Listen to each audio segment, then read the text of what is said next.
This feels weird. I haven't done this in like 3 weeks. Kinda crazy. You're gonna have to forgive me if my voice. Why is my camera freezing? You're gonna have to forgive me if my voice sounds a little weird.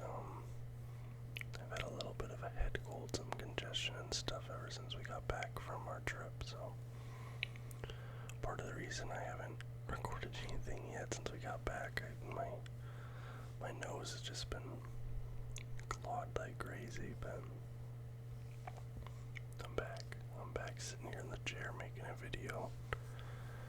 As you can tell by the hat, we're talking NBA basketball. Let's talk about the draft. I'm just gonna kind of go through the first round, talk about who got drafted. I'm not gonna talk about some of the trades and stuff yet that have happened. There's been some big trades, but I'm gonna wait. Probably do that next week. So we're gonna have some free agency, I think, this Thursday.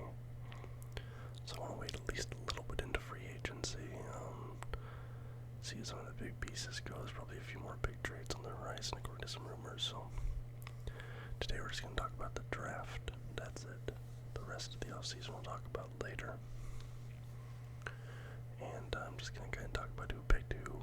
A lot of you guys know I don't watch college sports. I don't have too much to say about a lot of these guys. I'm gonna talk a little bit about the Blazers and how I think their draft impacts their future and stuff here. I'll try to get through the first round just because, I'm a Blazers fan. That's the team that I can talk about. But first pick in the draft, the most obvious one here. Everybody knew who this was going for. Everybody knew who was going here. This is the prize. Victor Wembanyama goes first overall to the San Antonio Spurs, 7'4", 237 pounds, 8-foot wingspan.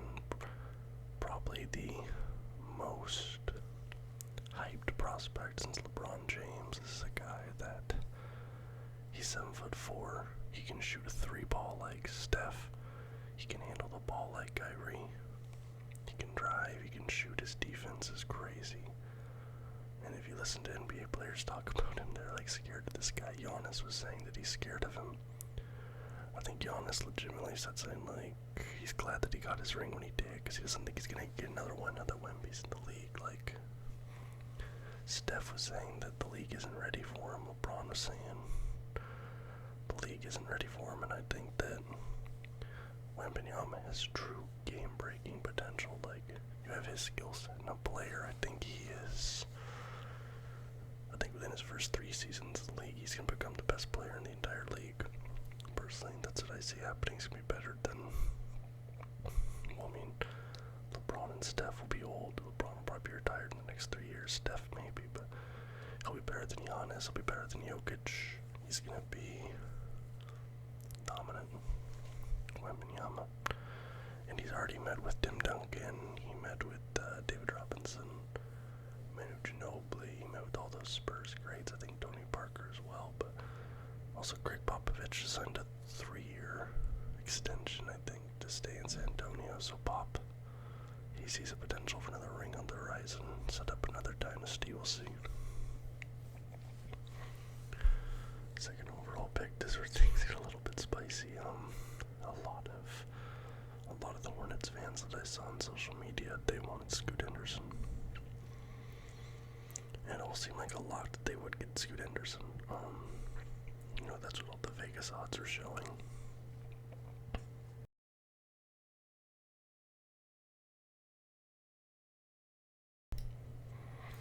I think my camera's like upset because I haven't been recording in so long that it keeps freezing. Like it did when I first started using it, I don't know, but like I was saying, like Vegas odds were showing Scoot.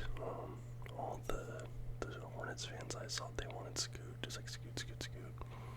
And then like 2 days for the draft, it came out that the team was still undecided. Then the Hornets had brought in like both guys to have a workout together. Brandon Miller and Scoot Henderson, that is, 2 guys, they were torn between because this was pretty much a 3-player draft. Wemby, honestly, obviously at 1, but then Brandon Miller and Scoot Henderson are like the obvious 2 and 3, and they're guys that could have gone first overall in a draft that, you know, doesn't have potentially the best prospect of all time in it. But then the thoughts started to shift, and then like the day before the draft, this report came out saying like, okay, the Hornets are gonna take Scoot, and Scoot became the Vegas favorite, and like Hornets fans were celebrating. And then like 2 to 3 hours after that report, I think Adrian Wojnarowski put out a tweet that said the Hornets are locked on to taking Brandon Miller at 2. And then like a Charlotte beat reporter, like someone who's closer to the team, not a national reporter, they said the same thing. They're like, yeah, the Hornets are going to take Brandon Miller at 2. And then the Vegas odds flipped, and it was like Brandon Miller was like a minus 650 or something, like way up. And then like right before the draft, like a couple hours before the draft, then someone came out like, actually they're thinking about taking Scoot now. So then like it started to even back out again, but then they ended up taking Brandon Miller. Miller was like the best player college basketball last season, small forward from Alabama, 6'9", 200 pounds. But he had some off-court issues. I'm not going to really get into that, but he can, he's pretty big, athletic, has a good mid-range, scores at 3 levels. And with Scoot, there's the issue of how he would fit next to LaMelo Ball, because, Charlotte Hornets are just a couple years removed from drafting an elite-level point guard.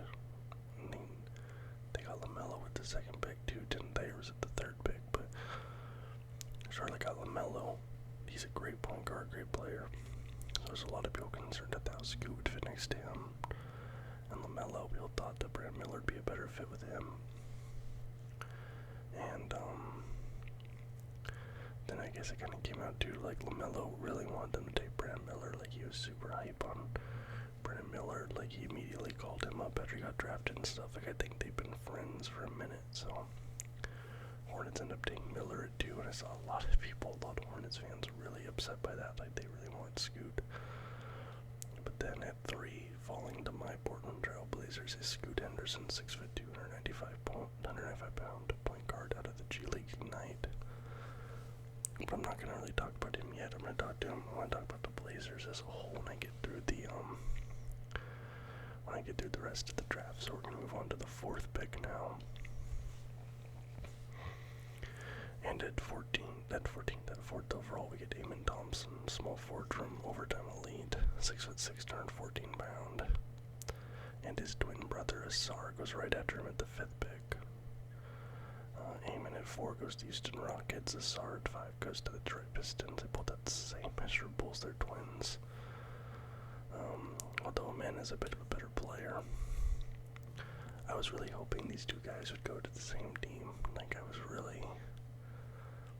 To me, that would have been a great combo, but Amen is super interesting to me. He's 6'6", 6'11" wingspan. He has a hell of a vertical. Super quick. He's not a great shooter at all, but he is a great playmaker. Like this guy isn't going to be in threes, he's going to be in mid-range, but he can score at the rim. He can pass really good. He's super quick. He has a good vision. Like, he kind of reminds me of like rookie year Ben Simmons, kind of. He's a small forward, but he can handle the ball. He's probably going to be playing minutes at point guard a little bit. But I think, the Rockets team, especially if they end up getting James Harden, which I think they probably will, we'll see, but I think Amen Thompson could be an interesting piece there. His brother is Sar going at 5 to the Pistons, not as good as Amen, not as athletic, not as well-rounded. He is a little bit of a better shooter though, which is good, but I don't know, you'd think about who does Detroit have that's really like a shooter. Cade Cunningham isn't really a shooter. Jaden Ivey isn't really a shooter. They need a guy who kind of space the floor a little bit. And, I don't know, I think they probably could have used a guy like, let's see who came around here, like, I'm just kind of looking up and down.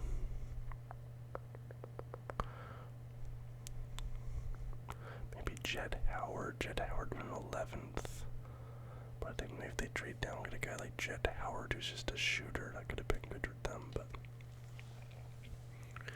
6th overall, we have Anthony Black, point guard of Arkansas, going to the Orlando Magic.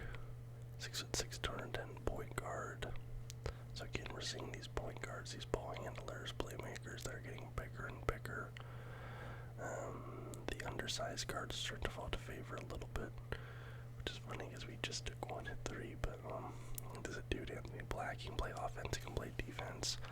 But again, there's another guy who can't really shoot the ball, which is interesting because, like, I know the big thing, like when Steph Curry came to the league, people are like, oh man, like, every kid now is just going to be chucking threes, like, but there's so many top prospects in this draft who cannot shoot. Scoot can't shoot. Brandon Miller isn't really a shooter. The Thompson twins aren't shooters. Anthony Black isn't a shooter. Like, you have a lot of these top 10 picks who have big question marks around their three-point shooting ability. So, I mean, I just think that's very interesting. 7th overall, the Indiana Pacers take Bilal Koulibaly, small forward from France. 6'8", 194 pounds. He was a teammate of Victor Wembanyama, so apparently people think there's a bit of a reach. Though people did not predict him to go at 7, take him outside the top 10. 8th overall, the Washington Wizards get Jarace Walker, power forward from Houston, 6'7", turned 49 pounds. Defensive-minded 4, not bad, but the Wizards are just in a weird spot right now. I don't really know what the Wizards are doing right now. I'll talk about that. Like I said, I'm going to go over the off-season moves, but I don't really know what the Wizards' plan is right now. Like, we'll talk about it. Taylor Hendricks at 9 goes to the Utah Jazz. Power forward at a UCF, 6'8", 214 pounds. 3-and-D forward, great shooter, lob threat. He can protect, he can defend the perimeter, he can defend the paint. You know, he has that great wingspan. I have him with Lauri Markkanen. That's just, there's a guy that I probably would have liked to have seen gone to the Pistons at 5, honestly, Taylor Hendricks. At 10, Carson Wallace, point guard at a Kansas, 6'3", 195 pounds. At 11th, going to Orlando Magic. The 10th was the Mavericks, I think I said that. 11th, Orlando Magic, we have Jett Howard, shooting guard out of Michigan, 6'8", 215 pounds. Juwan Howard's son, shot maker, good size, 6'8" at a 2 guard, but apparently cannot play D.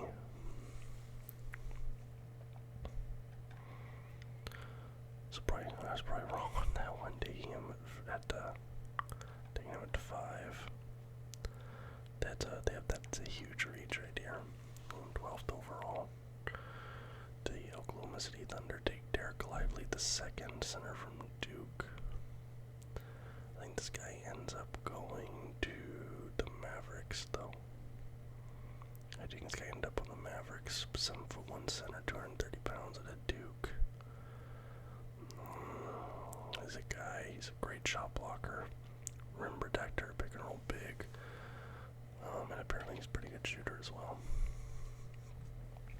Now we have a guy who is probably my favorite name of the draft, going here at 13th overall, to the Toronto Raptors, Grady Dick, small forward to Kansas.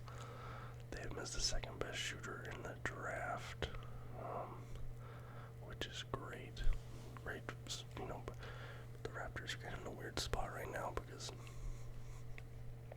they've been trying to move guys like Pascal and OG, but they're asking like way too much, so nobody's actually making deals with them. And I don't know if they're bringing back Gary Trent or not. I want to look at that. They bring him back. is pretty decent with them.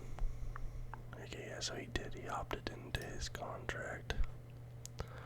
$18.6 million for the next season with the Raptors. Surprising decision to opt in. Working on extension this summer. Some people thought he's going to hit free agency. Okay, so he's going to be there. So there's another great shooting option. So you have two guys who are great shooters in Trent and Grady Dick. 14th overall, we have Jordan Hopkins, shooting guard at UConn, 6'4", 186. They say this guy's the best on-the-move shooter in the draft, so he doesn't have his feet set. Guy can come off a screen and shoot. But, yeah, his fit, I mean, he has Zion, who's, man, I want to talk about the Zion situation. A lot of people thought, like, I think the odds-on favorite, Vegas odds, like, Vegas was like 100% sure that Zion was going to get traded on draft day. He ends up not getting traded, but I don't know. My personal opinion is Zion will not be on the Pelicans to start the season. I just feel like that's, I don't know. I feel like he can't be there anymore after last season, after all the injury issues.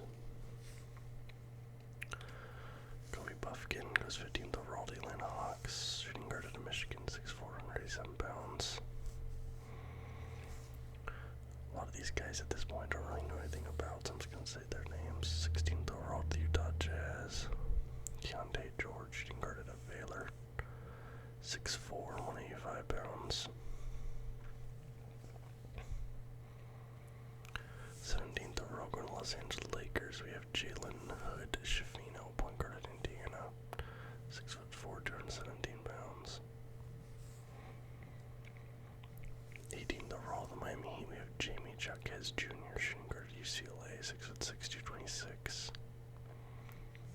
19th overall to the Dubs, Brandon Podziemski, shooting guard from Sinclair. I'm not sure. 6'4", 204. Apparently he's a great off-the-dribble shooter. Now here's a guy that slid down quite a bit in the draft. A lot of people were not expecting this guy to be here at 20. But the Rockets get a potential great player here if he pans out to what some people thought he would be. Houston at 20th overall gets Cam Whitmore, shooting forward, small forward at Nova, 6'6", 235. Some people expect him to go in the top 5. He falls all the way down to 20. I want to say there's a reason for why he slid.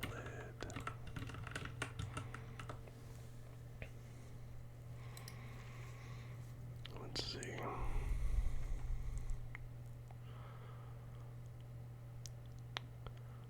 Cam Whitmore falling out the lottery, my understanding is there's a palpable trepidation surrounding his medicals. It's contributed to this slide. That chatter grew louder behind the scenes today. Whitmore also had questions about his vision. He had 42 turnovers to 19 assists in his lone season at Villanova. That's like more than double a turnover to assist ratio. That's pretty brutal. In addition, Whitmore reportedly did not work out or interview well during the pre-draft process. Poor workouts and some not great interviews with teams, according to Adrian Wojnarowski. So who knows, they might have a steal there. Definitely a project guy. Now we have back-to-back bids for the Brooklyn Nets. And 21st overall, they get Noah Clowney, power forward at Alabama. 6'10", 210 pounds. And they get Derek Whitehead, small forward at Duke, 6'6", 217. Alright, back to the Trailblazers. 23rd overall, they get Chris Murray, power forward at Iowa, 6'8", 213. The twin brother of Sacramento Kings player Keegan Murray. Speaking of the Kings, they're probably a little upset they don't get Keegan's brother. They pick right after the Blazers here. 24th overall, they get Olivier Maxence Prosper, small forward from Marquette, 6'7", 212. At 25th, we get Marcus Sasser. Shooting guard to Houston, 6'2", 195, going to the Memphis Grizzlies. But I think this pick was traded. Yeah, so this is a Memphis Grizzlies pick traded to Boston, and the Marcus Smart deal. Then Boston traded this pick to Detroit. I think. I don't know, the way the trades are listed on this tracker is like not very intuitive. Yeah, to Detroit. Okay, so that 24th overall pick gets sent to Dallas. Actually, Dallas. Yeah, I don't know. Okay. At 26th overall, the Indiana Pacers select Ben Shepherd, shooting guard out of Belmont, 6'5", 194. Two-way player, shooter, and defense. 27th overall, Charlotte Hornets again. They get Nick Smith Jr., shooting guard of Arkansas, 6'5", 185. Apparently he was like really good. He was pretty high in the top 15 on some draft boards. Made a pretty bad knee injury. So maybe a little bit of a high-risk, high-reward pick here for the Hornets. At 28th overall, the Utah Jazz select Bryce Sensabaugh, sophomore from Ohio State, 6'6", 235. I feel like the Utah Jazz had like 5 or 6 picks in the first round of this draft. I don't know. I guess that'd be the Rudy Gobert trade, and what other trades? I don't know what other trades they had. Alright, the second to last pick in the draft, 29th overall, the Indiana Pacers. They get Julian Strother, shooting guard to Gonzaga. They actually send this to Denver. 6'6", 209, and finally 30th overall. The Los Angeles Clippers select Kobe Brown, small forward from Mizzou, 6'7", 252. Alright. So that's the draft recap. Let's talk about the Portland Trailblazers. So, the big question mark around this entire offseason is Damian Lillard's future. Damian Lillard has said to the front office he does not want to be a part of a rebuild or a retool. He wants to be surrounded with players who can compete now. He wants to try and win a title now, this year. Now, a lot of people were really disappointed that the Blazers did not end up trading the 3rd overall pick. I was of the opinion that if the Blazers did not get number 1 in the draft lottery, which they were tantalizingly close to getting, that they would have to trade the pick, because the only win-now player in this draft on Damian Lillard's timeline is Victor Wembanyama. You add Victor Wembanyama to the current Trailblazers roster, they can maybe compete for a title. So, there was a lot of rumors on the 3rd overall pick. There's rumors that they want to trade 3rd overall for Zion Williamson. There was a package being discussed around the 3rd overall pick and Anthony Simons for Paul George. I think I already said Zion Williamson was one they talked about. What was the other big one? I think Jaylen Brown.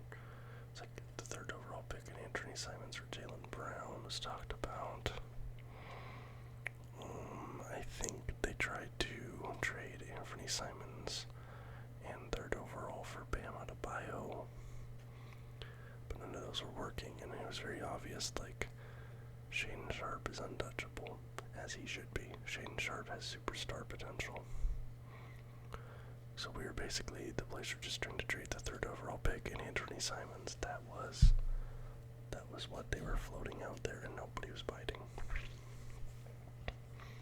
So instead of making a trade where we give up too much, like they panic and then trade like Sharpe 3 and Simons, or Sharpe 3 and Nurk, or something, like give up way too much. Instead of panicking, they just held onto the pick, and in my opinion drafted the 2nd best player in this draft class. If Victor Wembanyama wasn't in this draft, he would be number 1 overall in my opinion. Scoot Henderson is like Russell Westbrook back in his OKC days. This is a dude with an explosive first step, elite athleticism. He can play above the rim. He's a great playmaker. He's a dog on defense, even though he's undersized. His only question mark, really, is his shot, but this dude has a great work ethic. Now he's undersized, so you're kind of a Damon CJ situation here. So once I saw, once Joe Cronin came out, we was talking about all the deals that couldn't get done, like Paul George didn't happen, Zion didn't happen, whatever. I was like, alright, well, we made the best choice then, because we got an elite player here in Scoot. So then that kind of points towards, okay, maybe they're going to trade Dame, maybe they're going to rebuild, because Scoot, I can see a future where you have Scoot Henderson and Shaedon Sharpe as like your building blocks of this team. Like, those are two great players to build around. Trade Dame for a ton of first round picks, maybe a young prospect, guys like 19, 20, 21 to fit on the Scoot and Sharpe timeline. But then the Blazers come out, and at 23 they pick the most NBA ready player in this draft, Chris Murray. Chris Murray is a win-now player. He's not like a championship player. That's what I'm saying. But I'm saying is this guy is, I think he's the oldest player in this draft. Chris Murray is 23 years old. 23 years old. He played all 4 years of college. And he's ready to step in today to be an NBA role player. He's a 3-and-D player. Great shooter. Great perimeter defender. That's pretty much all he's going to be, though. He's going to be like a career 3-and-D role player, which guys like that are really important. But that's a guy you add to a team that's complete, that's a complementary piece. That's a win-now piece. It's Chris Murray. Chris Murray is the guy the Blazers would draft at 23 if they traded the 3rd overall pick for like Paul George, Zion, whoever. That's still who they would draft there. That's not a guy with boom or bust potential. That is a career role player. A good role player, but a career role player. And then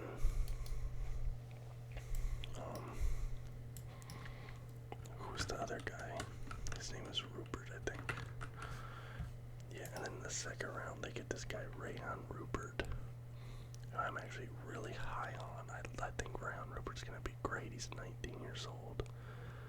He's from France. He's 6'7" with a 7'3" wingspan. And he was on that New Zealand Breakers team that was in the NBL Finals against the Sydney Kings. Now being in Australia now, I've seen this dude play. He's an amazing player. Like, I'm really high on Rayon Rupert. I think this guy's gonna be dope for the Blazers. But he's 19 years old, right? So you have Scoot and Rupert who are on one timeline. Chris Murray is kind of like on Dame's timeline. And what's crazy is Rayon Rupert, there was reports that like his agent was telling other teams not to draft him because the Blazers are going to give him like a long-term contract. So the Blazers are so high on this dude that they're already going to lock him up long-term, and they just drafted him. So I don't know, man. They're in a really weird spot. I don't know what to think about. Because, in my opinion, the Blazers had an amazing draft.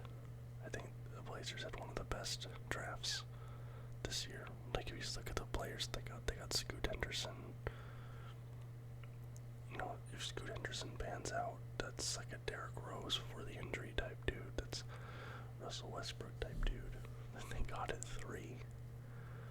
They got Chris Murray, who's going to be a great 3-and-D role player. He could be the power forward for the Blazers for the next 5, 6, 7 years. He could start at power forward. He could come off the bench, give you big minutes at power forward. And they have this dude, Rayon Rupert, who I think is going to be a beast. He's a 6'7" shooting guard with a 7'3" wingspan. Dude can shoot the ball. Dude can flat out shoot. He's a great player. He's a great rebounder. Rebounding at the 2. Just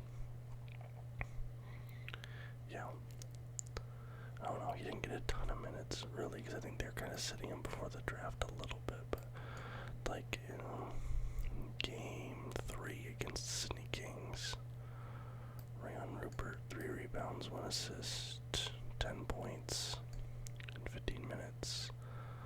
Game 1, 6 points, 1 block, 1 assist, 3 rebounds in 14 minutes. And his dad played for France at the Olympics. His sister plays for France in the Olympics. Like, I'm really high on this Rayon Rupert dude. I'm super excited for Scoot. I'm gonna get a Scoot Henderson jersey, but the big question now is, like, what's gonna happen with Dame, and I don't know.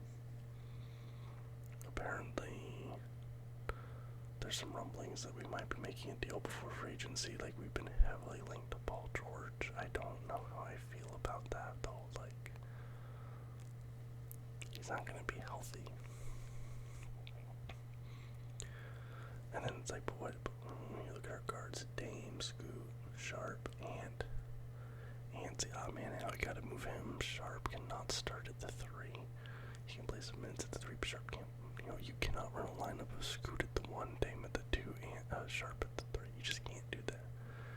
Like, Dame, or Scoot, Dame, Sharp, Grant, Nurk. Like, that doesn't work. I think Ant's gotta go, and I don't know. It's such a weird spot right now. Like, Scoot's good, probably gonna be good enough to start. You're gonna want Scoot to be starting. Do you want Scoot coming off the bench behind Dame? But then it's like, I don't know. The team's in a really weird spot right now. If they move Anthony Simons for Paul George, maybe that changes things. Dame, Sharp, Paul George, then Grant, Nurk. You have Scoot coming off the bench. Rupert, Murray coming off the bench. I don't know. Then what do you have, like three rookies coming off the bench? And they still got Cam Reddish. You got to figure out what to do with Cam Reddish. I think he's gonna be gone. Winslow coming back. I don't know. The team's in a weird spot, but what's weird is I can feel that way. Like, I feel so uncertain about the team's future and very nervous about Dame's future. But at the same time, like, I'm super excited to have Scoot. I'm excited for Sharp to develop. I'm super high on Rayon Rupert. Like, I feel like the Blazers in like 3 years are gonna be amazing. Like, I'm so excited to see what these dudes develop into once they get into their, 20s.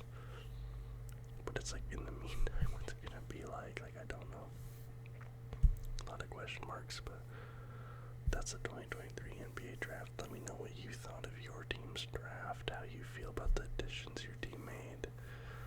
Who do you think are the winners and losers of this draft? I'd love to hear anal comments down below, but I'm back making videos on my regular schedule now. I'm gonna be talking about the Vegas Golden Knights winning Stanley Cup. That'll be tomorrow. I'm gonna record that video right after this one. I'm gonna show you guys the stuff I bought in Japan.